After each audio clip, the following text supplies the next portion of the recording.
So let's finish up section 3.1. So we talked a little bit yesterday about inverse functions. And I gave a few different examples at the beginning, like something like this. If you were to take 3, square it, and then square root it, what would you get?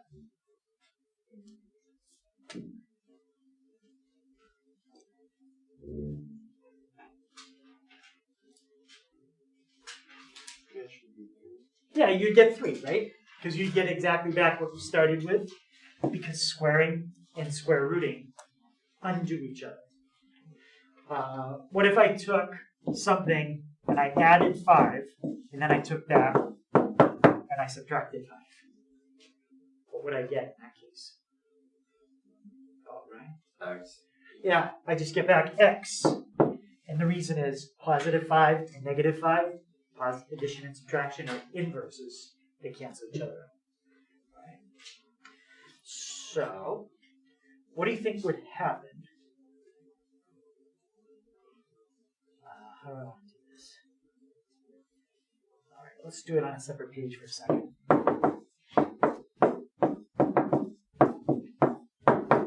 What do you think would happen if I took the inverse sine of the sine of x? Kind of like doing something like this. Same idea. You just get 1. Just be X. It would just be x, right? You get back whatever it is you started with, because you did the sine to it, and then you undid taking the sine.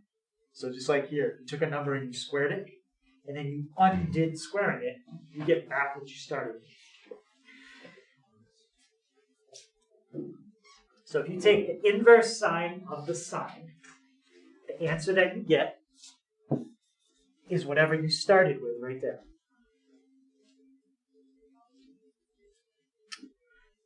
But think about inverse sine. What did we say yesterday? We already just kind of did it. But what does inverse sine have to be between? Negative 90 and 90. So this formula only works between negative 90 and 90. And that comes from part of what we did yesterday.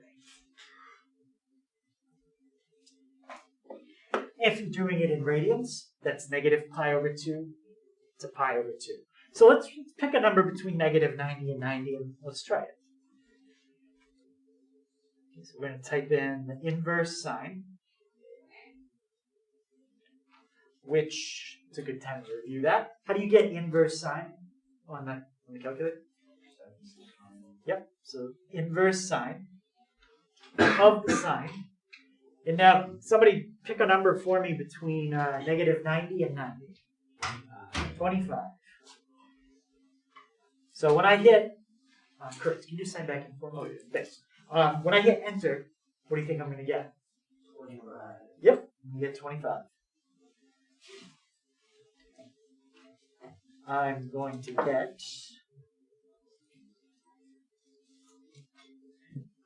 25.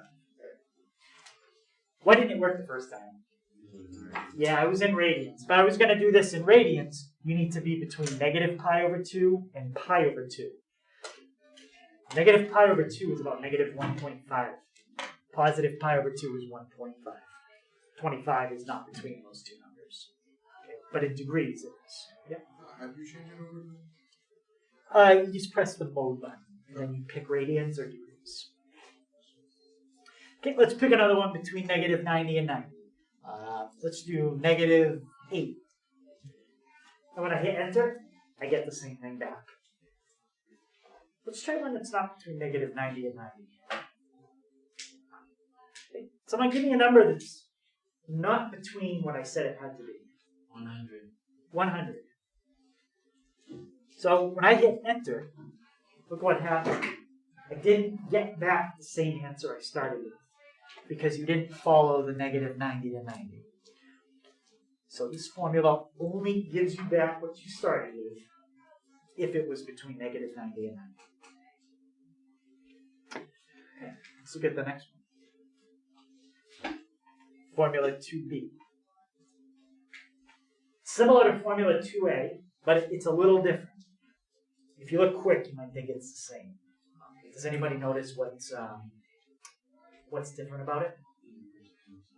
Right, it's just order of operations. This time you're doing the inverse sine first, big PEMDAS, that's in the parentheses.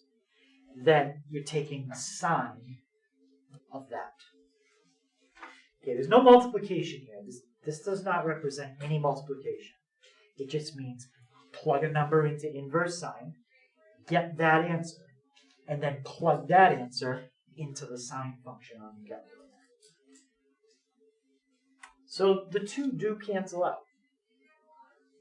And the answer that you get is what you started with. But for this one to work, you have to start with something between -1 and 1. And let me show you where that -1 and 1 comes from. We haven't looked at the graph of sine yet. That's something we're gonna look at more next week.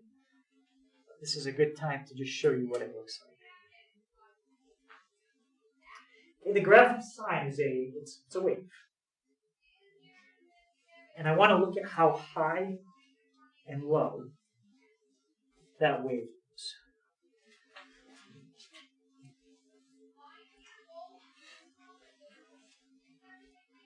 If you look at that graph in blue, what's the highest that it looks like it goes? 1. Yep. Up at 1. And how about the lowest? -1. And the fact that that graph is always between 1 and -1 is the reason why these two numbers are 1 and -1. It has to do with the picture. Okay, let's try it. Okay, so let's do the sine of the inverse sine. And let's pick a number that will work. So we got to pick a number between -1 and +1. Any number. What is it? 0.5. Okay, so based on the formula, what do you think I'm going to get when I hit enter? 0.5. I get back exactly the same thing I started with. And that'll work as long as you're between -1 and 1. Let's try something that's not. What could I plug in that's not between -1 and 1? 7. All right. This time, when I try to do that, I don't even get a different answer back like I did the first time. I don't even get an answer back. You can't even do that. It's impossible. So you've got to stay between -1 and 1 for this formula to work. Okay. Questions on formula 2a or 2b? All right, so those are the formulas for the sines. Let's look at the cosine. Oh, actually, before we do cosine, let's try an example of the. Let's do an example of the sine. Then we'll do cosine. Okay, so this question is basically either yes or no. It's saying, is the inverse sine of the sine of pi over 8 going to equal pi over 8? Yes. Okay, what are we supposed to be between when the inverse is on the outside and you're in radians?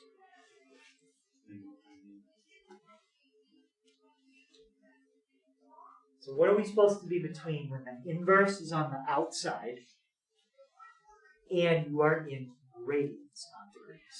Yep.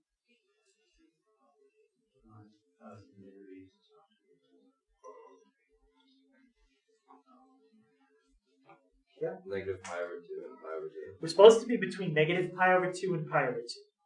So imagine those two things on a number line. And there's 0. For this to work, pi over 8 needs to be between those two numbers. First of all, is pi over 8 positive or negative? It's positive. If you took pi and divided by 8, you get a positive number. But how does pi over 8 compare to pi divided by 2?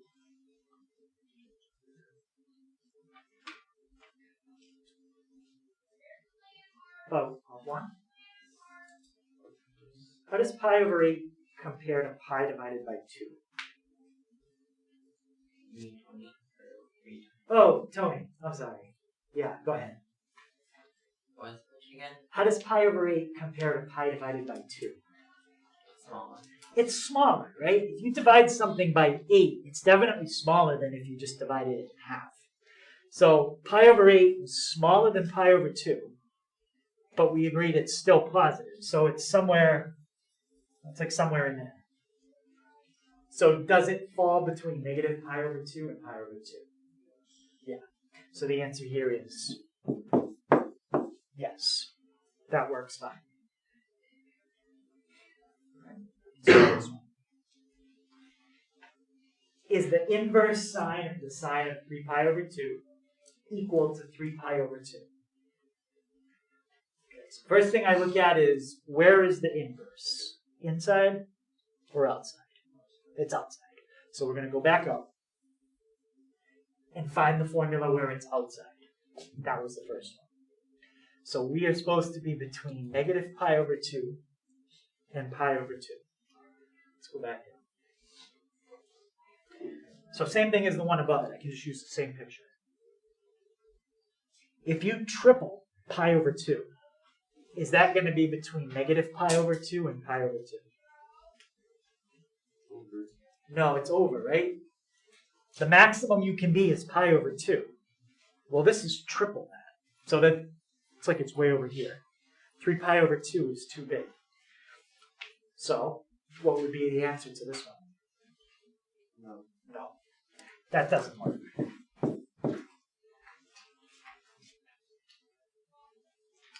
All right, let's try one a little different. This time, the inverse is on the inside. What are we supposed to be between when the inverse is inside?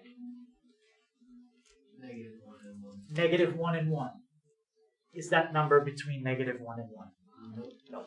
So this is the case where even if you tried it, it won't even work. You're going to get an error. So no. Okay. The last one, same type as the one above it. The inverse is on the inside. So we're supposed to be between negative 1 and 1. What's my number? 0.6. So are these two things going to cancel each other out and give me 0.6? Yes. Yes, because that is between negative 1 and 1.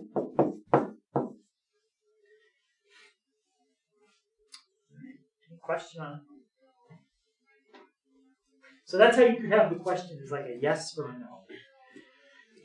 The other way I could give you the same idea would be like this.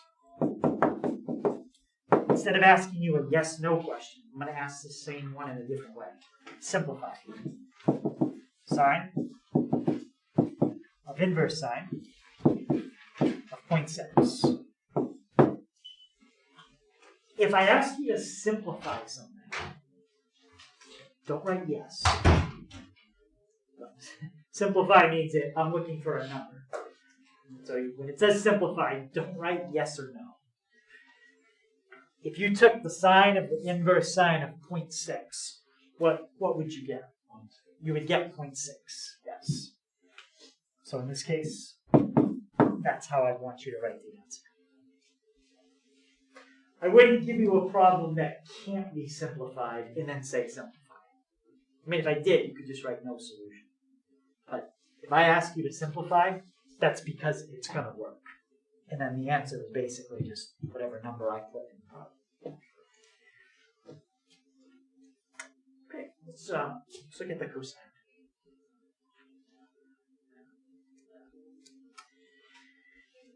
Okay, so same idea as sine. Inverse cosine and regular cosine, when you do one right after the other, they cancel each other out. Like square and square root. And what you get is exactly what you started with. But we have to make sure that x is between two values. This goes back to what we did yesterday. What did we say yesterday? Inverse cosine always had to be between. Yep. 0 and 180. So for this formula to work, it's based off what we did yesterday. You've got to stay between 0 and 180. If you're doing radians, that's 0 and pi.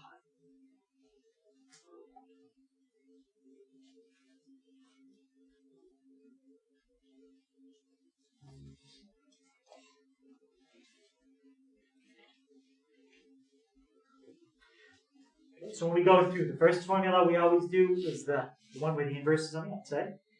Now we're going to do the one where the inverse is on the inside.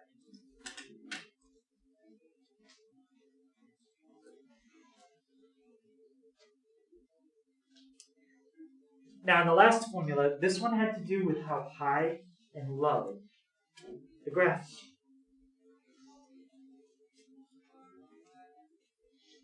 We didn't look at the graph of cosine yet, but let me type it in and let's look at it.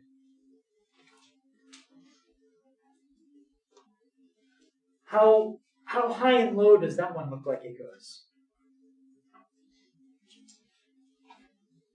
To 1. 1 is the highest and the lowest? Negative 1. And if you think, well, is it exactly the same as sine? No, not quite. Sine and cosine are a little bit different. They have the same high and low, but it's like one of them is pushed to the right or to the left, however you want to think about it. Same high and low value.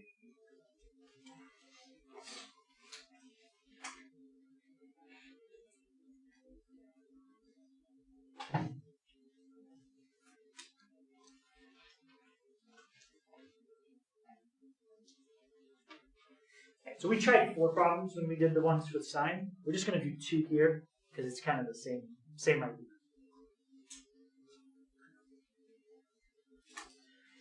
So that is a yes or no. Okay, when we look at this formula, cosine of inverse cosine of 0.95, is that more similar to formula 4a or 4b? Which pattern? B. Yeah, that's the B1 because the inverse is on the inside. What number did they give us? 1.95. 0.95, and what are we supposed to stay under? We're supposed to stay under 1, did we? Yep, so that's fine. That will work. Okay, and the bottom one, that's got the inverse on the outside. So that's more like formula 4a. What number did they give us in the second part of example 2? 210. What's the biggest that we're supposed to go in formula 4a? Only supposed to go up to 180. So this is the one that if you type it in, it'll work. But you're going to get back a different answer than you started with. Right? So the answer is still no. You're just not going to get an error when you do it.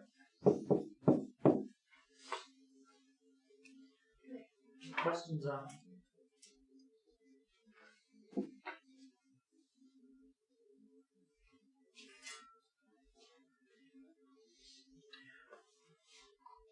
So we did the 2 for sine, we did the 2 for cosine, now we'll do the 2 for tangent. Okay.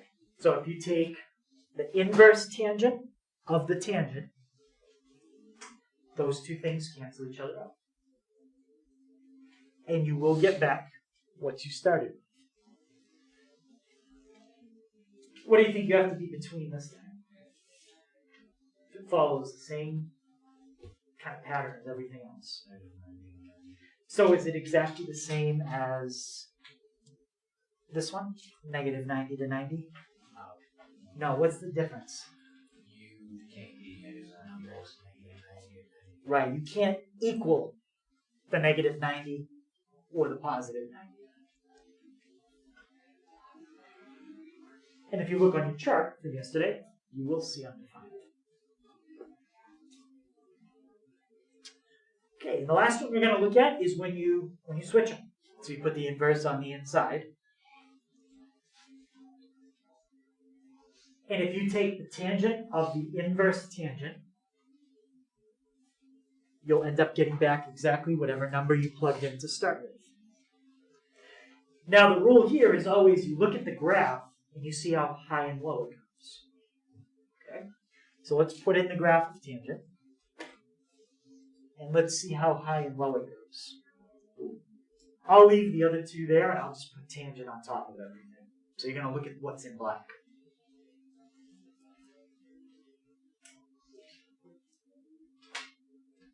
How high and low does it look like the black one goes?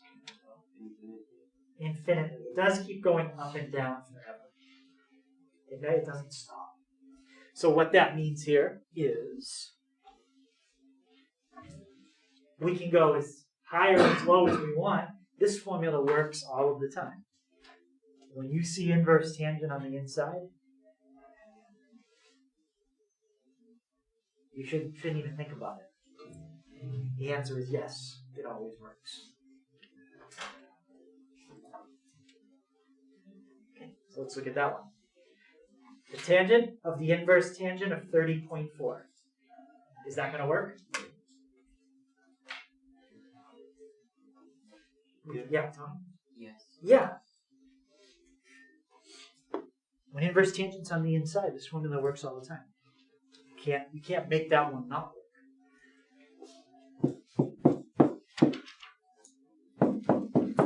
So is tangent of the inverse tangent? The answer is yes.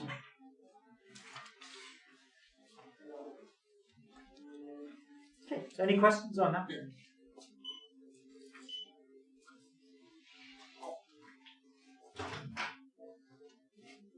Right? And you might wonder, well, why would we ever do something and then undo it? Like, why would you square something and then square root it? Well, you wouldn't just do that by itself. But if you had an equation like this, and you were trying to solve it, that's when you would take the square root of both sides, and then they cancel, and you get an answer of 7. Well, in trig, we do the same thing. Let's make up a number. We may have a problem where we're trying to solve for a variable, but the problem is going to be the variable is inside the sine function. Well, we have to get rid of the sine function. You can't get rid of a function by adding, subtracting, multiplying, or dividing. That's for numbers. The only way you can get rid of this function is to use another function, which is the inverse of it. And that's where we do inverse sine. So we'd end up taking the inverse sine of each side, and the rules we just saw, those cancel out, and now you have the x by itself. And on the right, you've got something you can put in on the calculator. Inverse sine of 0.5. Or, if this is one of the numbers that's in our chart, we could look it up there. And 0.5 is one of the numbers that's in the chart. Remember, 1s, negative 1s, square roots of 3, square roots of 2s, 1/2s. You'll find all those numbers in the table, which means this comes out nice. And so we'll talk more about that in section 4.1.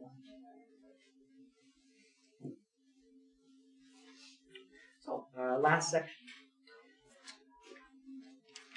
So between now and tomorrow, we're going to try to do 4.1, and then if we finish it tomorrow, Thursday will be a review day.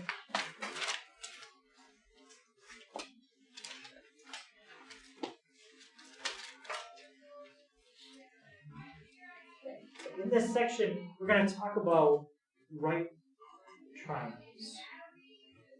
We've drawn a lot of pictures of right triangles. So first, I just want to make sure everybody knows what that is. What does it mean if you say that a triangle is a right triangle? Yeah? It has a right angle in it. And what does it mean if it's a right angle?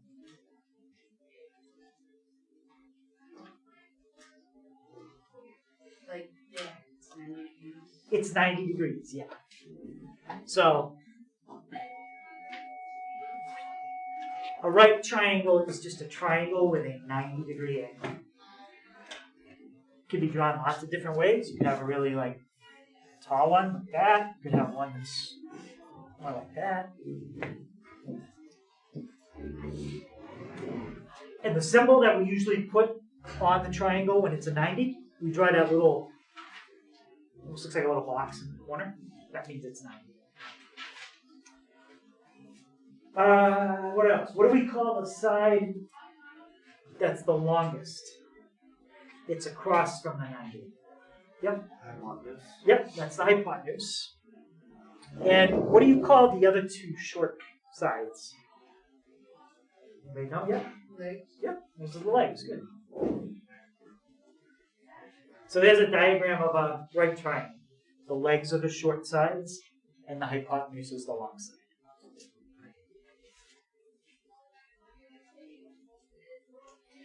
Now, this angle, I'll just number them 1 and 2.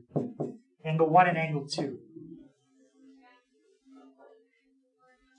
They have a special name because they're limited in how big they can be. Does anybody remember when you add all the angles up in a triangle, how much it adds up to? 180. It adds up to 180. And how much is that one right there? 90. So that means these other two have to add up to 90. And neither one of them can be exactly 90, because if you had two 90 degrees in a triangle, it would look like this. Two 90-degree angles, I can't close it. So, Please excuse an interruption.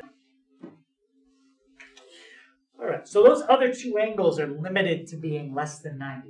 Does anybody remember what kind of angle that is? If it has to be less than 90. Yep. So angles 1 and 2 in this triangle are what we call acute angles. Now, we've talked about negative angles before. We don't want to get into that here. So an acute angle, it definitely has to be less than 90, but it also has to be more than 0. Usually we talk about a negative angle when we're talking about like a unit circle and going in a different direction. But we're not going to get into negative angles here. Okay, so that's a term you might see come up. Something else that's going to come up is a theorem that involves sides in a triangle. Does anybody remember the name of a theorem you can use if you know 2 of the sides and you want to get the third one? Yep, Pythagorean theorem. What is that? A squared plus B squared equals C squared. Now, when you say a squared plus b squared equals c squared, I don't have any a, b's, and c's anywhere up here on the board in my diagram. Leg 1 and leg 2. What are those?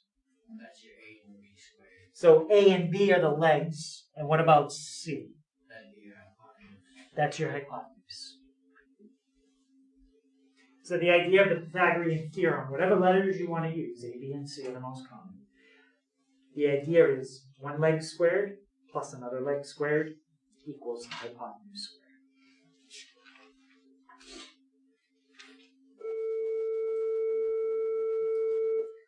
That theorem will come up a little bit when we start solving triangles. That'll be more tomorrow.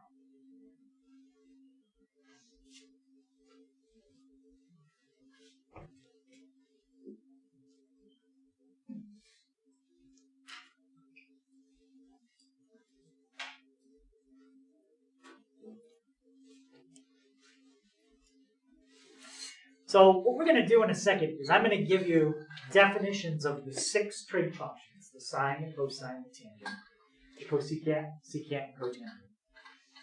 And if you think, well, we've done that, you're right, we've done that. When we did it, it was with unit circle trig. Doing it that way bases everything on a coordinate.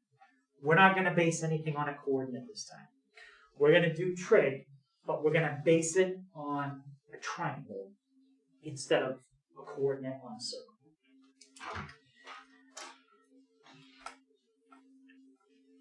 There's 3 terms that are going to come up when I give you these definitions. Opposite, adjacent, and hypotenuse. We've already talked about what hypotenuse is. Hypotenuse is the side that's always the longest side. It's always across from the 90. The other 2 words we haven't talked about in here yet. Opposite and adjacent.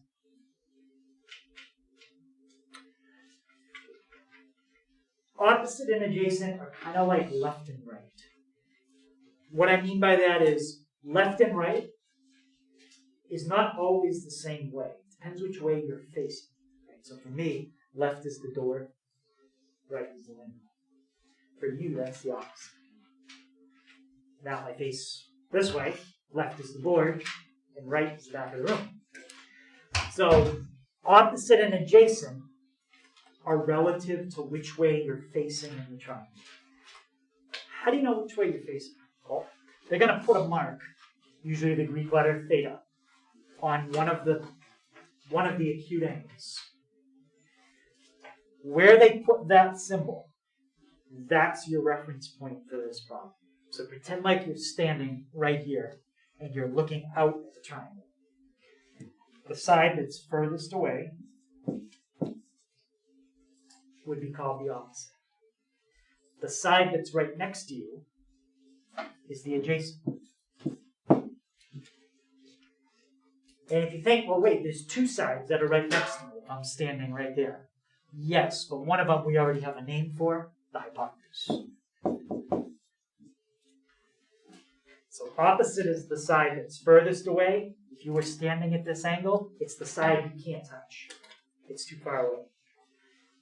Adjacent is right next to you. Like this is adjacent to me. It's right next to me, so I can put my hand on. Take the same triangle, but let's change the perspective. Now, instead of referencing everything from this point, we're going to do it from this one up here. So where would the opposite side be now? The bottom. And where would the adjacent be? Yep.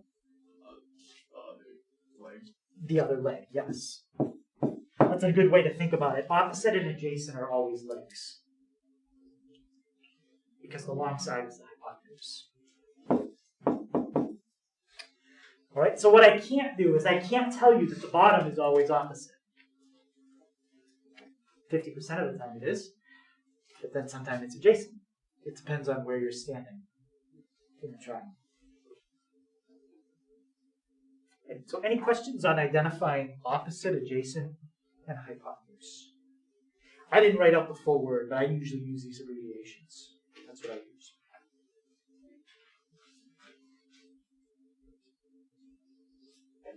Okay.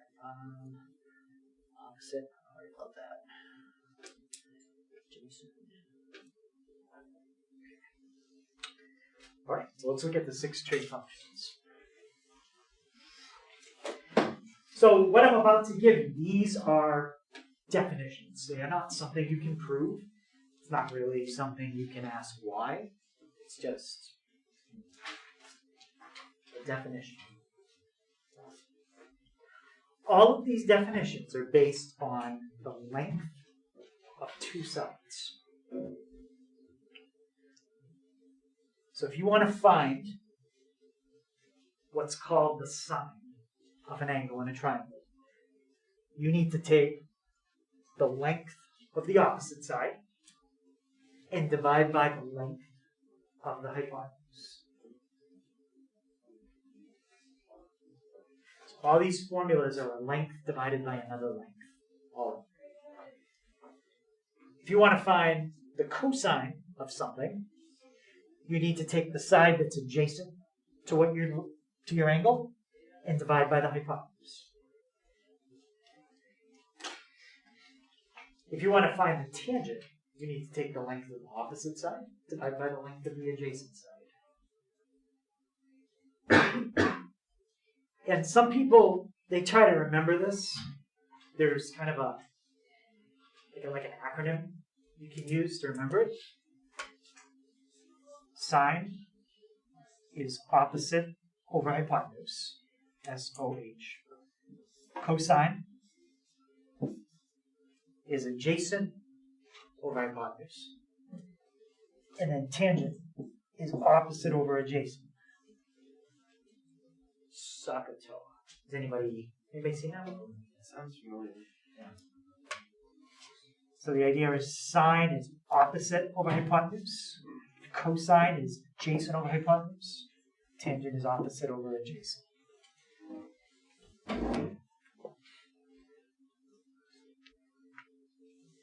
One year I had asked somebody how to remember it to see if they already knew this. And they said, yeah, I remember how you do it. It's Sacagawea. I said, no, it's not Sacagawea. But we tried. It's Sakatoa. Not Sacagawea. All right, so I said there's 6 up here. Okay, we've done 3. Here's the other 3. The cosecant, the secant, and the cotangent. But we've learned something about these before. Does anybody remember what the connection is between cosecant and sine? Yep. Cosecant is the opposite. What do you mean by opposite? You flip it. So if sine is opposite over hypotenuse, what do you think cosecant is? Hypotenuse is opposite. Yes, it's hypotenuse over opposite. I kind of ran out of space, so I'm using abbreviations now. Right? How about the secant? That's going to be hypotenuse over adjacent. And what about cotangent?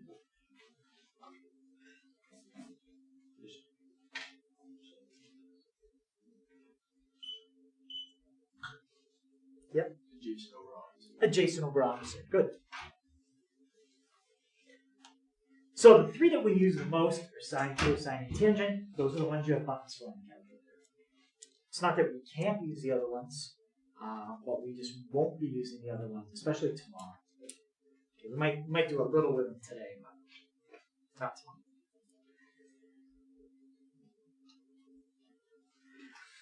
All right. Any questions on those 6 definitions?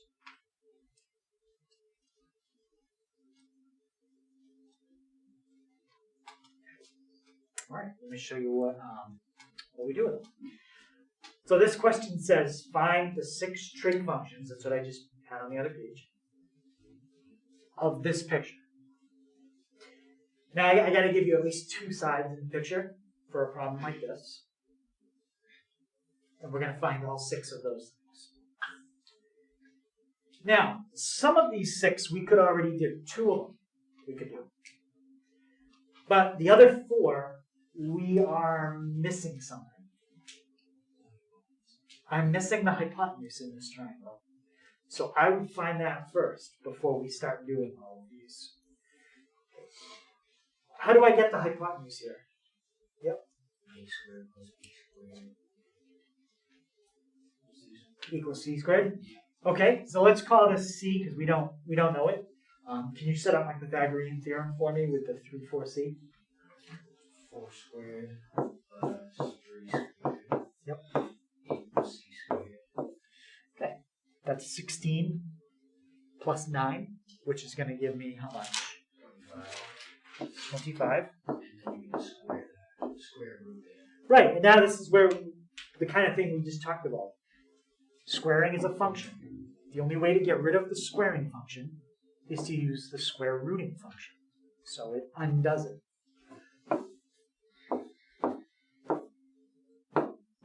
And what do we get for C? 5. Yep. Now, a lot of times you are not going to get a nice answer for C. You're going to end up with something like, let's say this was square root of 26. We would just leave that as square root of 26. We don't round it off to a decimal.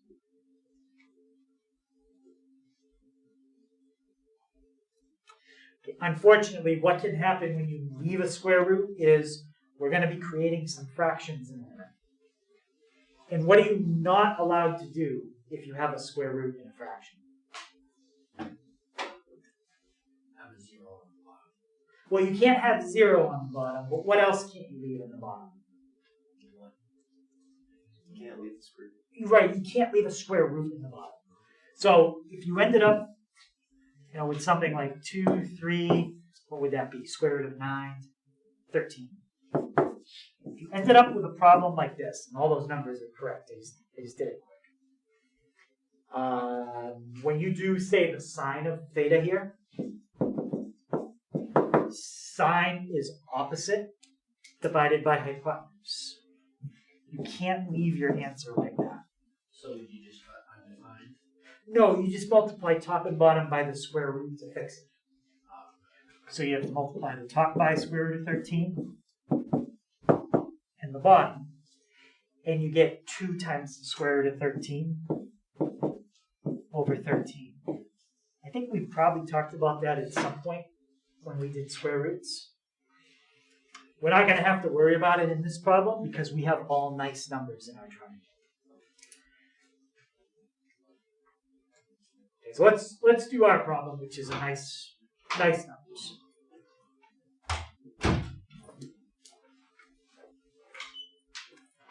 Okay, let's go through all 6. All right, so Dominic, can you remind me the definition of sine? And the opposite over hypotenuse. Yep, opposite over hypotenuse. And what's the opposite in this case? 4. In the hypotenuse? That's it. Now, you did not find the size of this angle here. You found what's called the sine of the angle. You could find the size of this angle if you used inverse sine, but we're not doing that stuff. We're just finding the sine. Okay, let's do cosine. Alex, what's our definition for cosine? Adjacent over hypotenuse. Yep. And what's the adjacent in this problem? 3. 3. And the hypotenuse? 5. There you go. That's the cosine.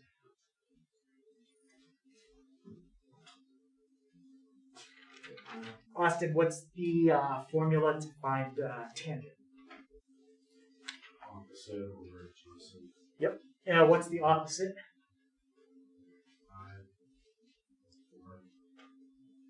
5. 4, yes. What's the adjacent? 5. So opposite and adjacent are always legs. They're not the hypotenuse. So tell me again, what do you think the tangent is?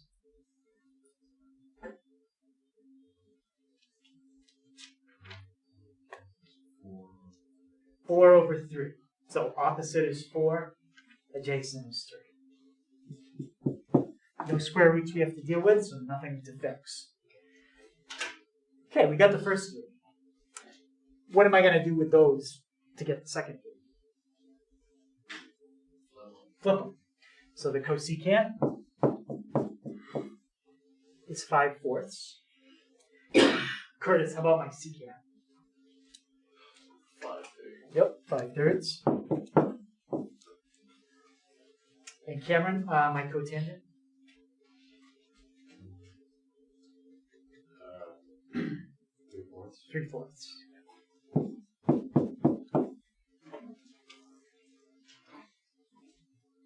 On a test, I'd probably just have you find one of these in a problem. I may say, here's the diagram, tell me the cosine. So you'd only have to give me one answer. But that's how you do all 6. Okay. Any questions on that?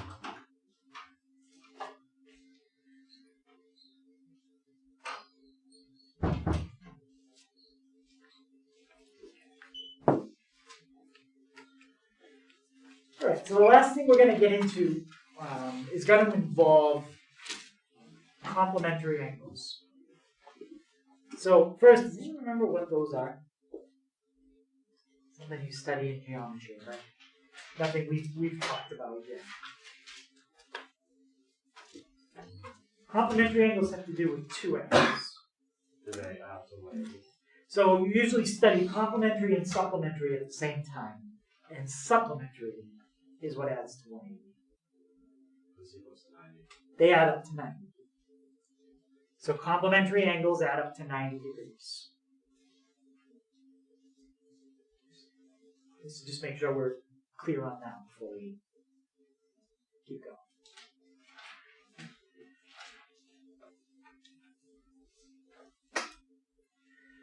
So I want to know why that has to be true.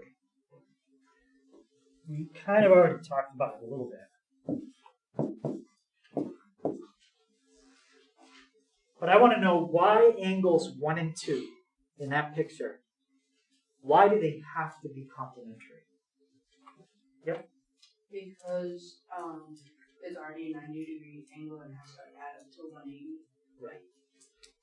We already have a 90-degree angle. They all have to add up to 180.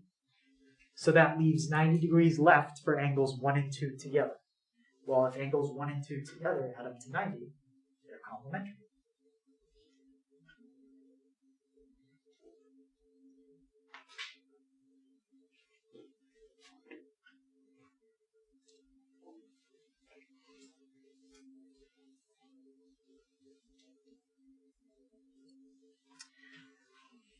All right, so the way we've been pairing up our trig functions, like when I write them down and I put all 6 on the board, we've been pairing them up in what are called reciprocals. You flip one to get the other. So sine and cosecant is your first pair of reciprocals. Cosine and secant, that's the second pair.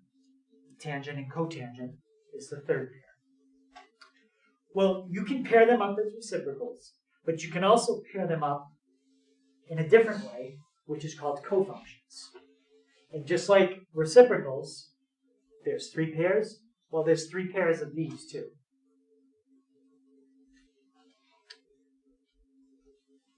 All that cofunctions are is you take a trig function and you put the word co in front of it.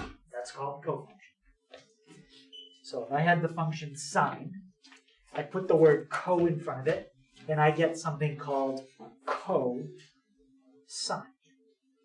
That's called cofunction.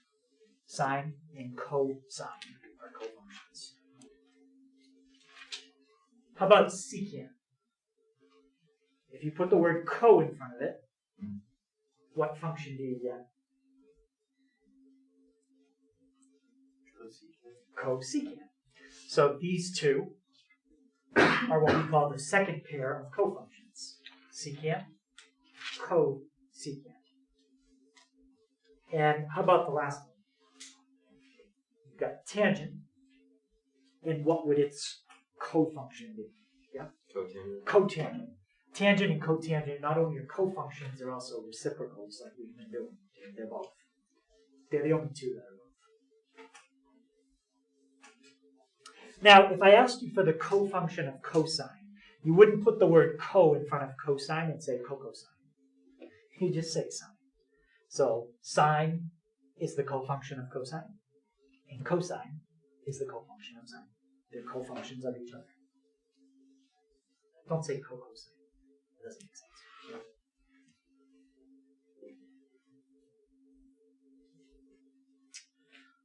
All right, so we're going to look at a diagram that kind of combines the idea of complementary angles and cofunctions, and I'm going to show you something that happens. Does everybody have those 3 pairs?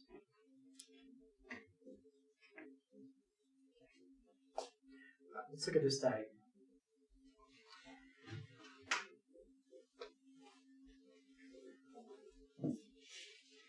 So we have labels for the sides.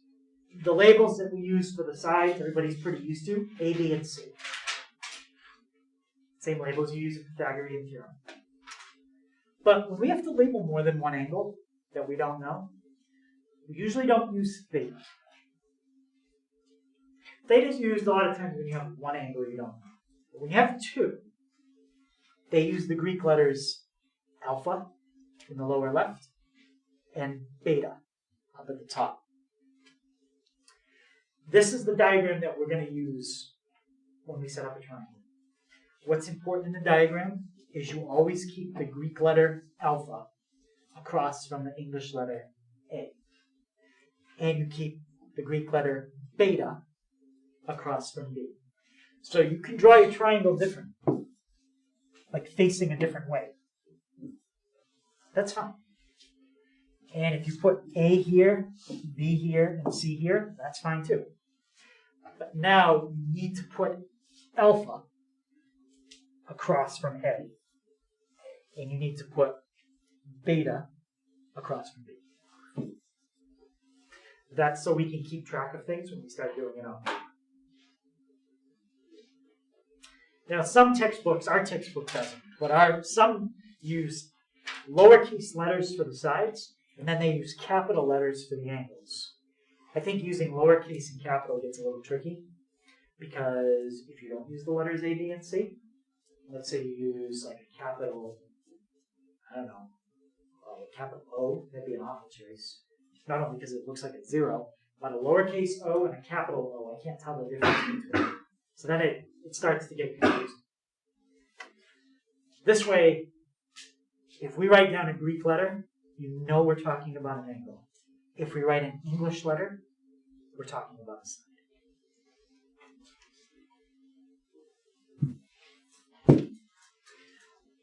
Right. Let's write down a couple trig functions and see what happens. Let's try this one.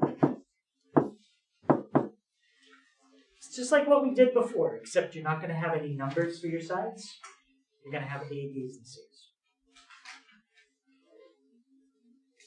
So this says the sine of alpha. So pretend like you're standing at alpha. And Grady, what's the definition again for sine? So when we want the definition for sine, we wrote down it was a fraction of two things. Opposite and hypotenuse. Opposite over hypotenuse. Which side is opposite from that angle? A. Yep, A. And what side is the hypotenuse? C. C. Perfect. There's your answer. I don't know what A and C are, but that's the answer. Now, I'm going to do something. I'm going to make up another problem, but it's going to be very specific. First of all, I'm going to take the cofunction of the one I just used. So instead of using sine, I'm going to use cosine. And I'm going to use the angle that is complementary to the one I just used. I used alpha. What angle is complementary to alpha?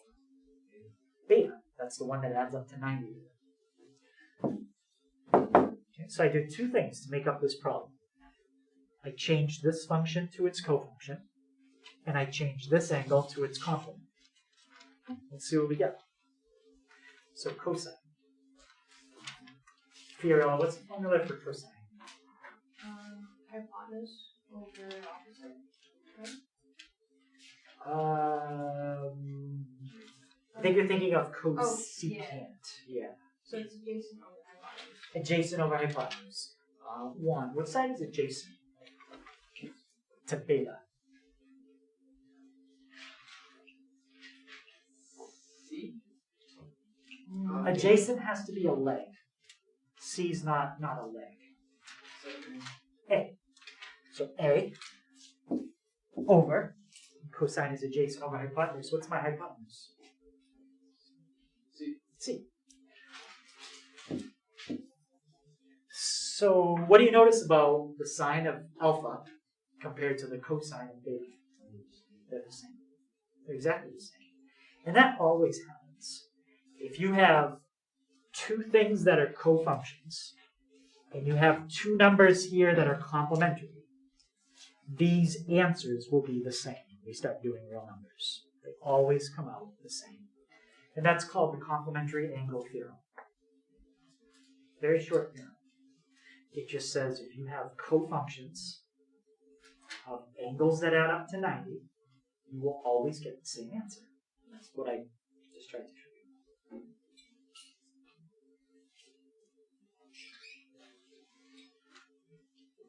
So let's try a couple where we look at a trig function and an angle on the left, and let's see if we can find something that would be the same as that by doing two things to the one that's on the left. You're going to take the cofunction and replace that, and you're going to replace the angle with the complement.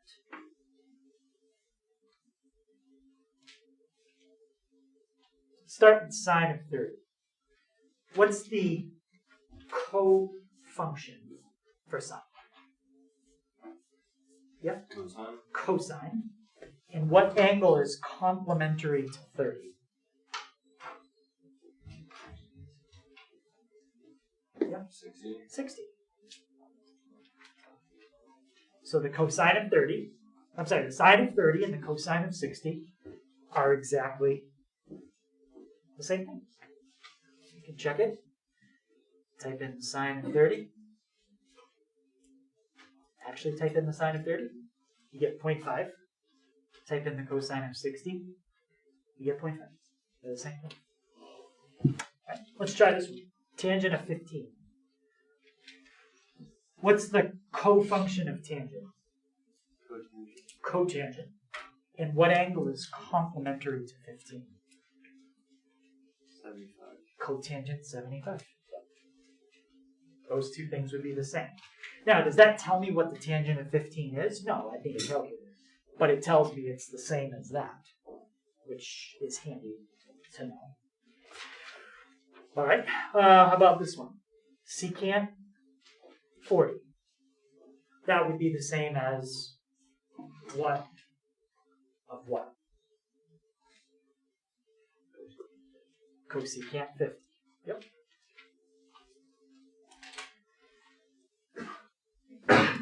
Any questions now? So I'm going to show you a very simple problem that uses what we just did. I want to find the sine of 15 divided by the cosine of 75. Now, I have no idea what the sine of 15 is. That's not a multiple of 30 or 45. And neither is 75. So I don't know what either one of these comes out to. But I don't need to figure that out. Sine and cosine. What do you call those two? These are cofunctions. 15 and 75. What do you call those angles? They're complementary. If I have cofunctions of complementary angles, they are the same. So I don't know what this is, and I don't know what that is, but I know they're the same. That's all I need to know. So what would I get if I divided those two things? 1.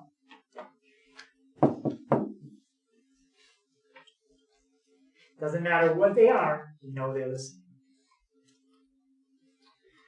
All right, let's try this one. Tangent of 12 minus cotangent of 78. What are tangent and cotangent called?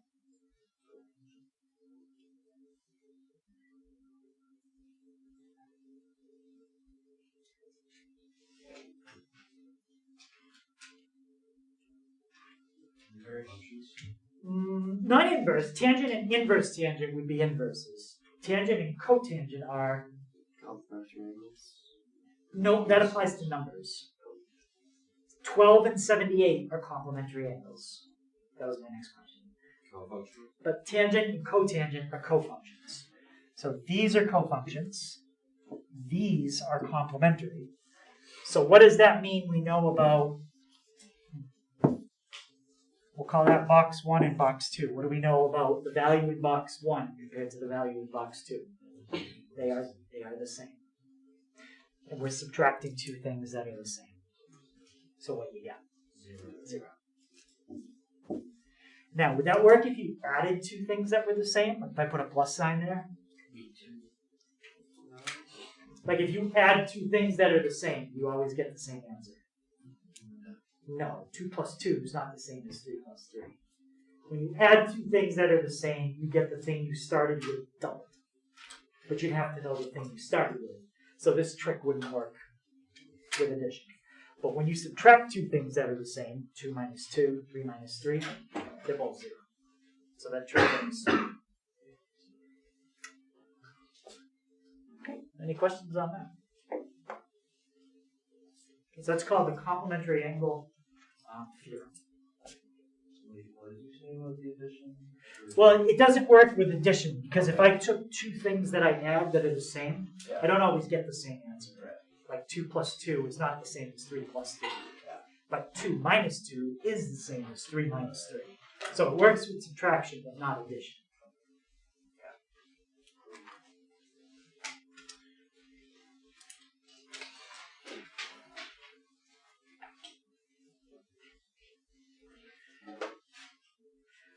So first part of the homework, that's the yes/no questions on what we did start. That's on 187. And then 255, that's the right triangle stuff that we just did.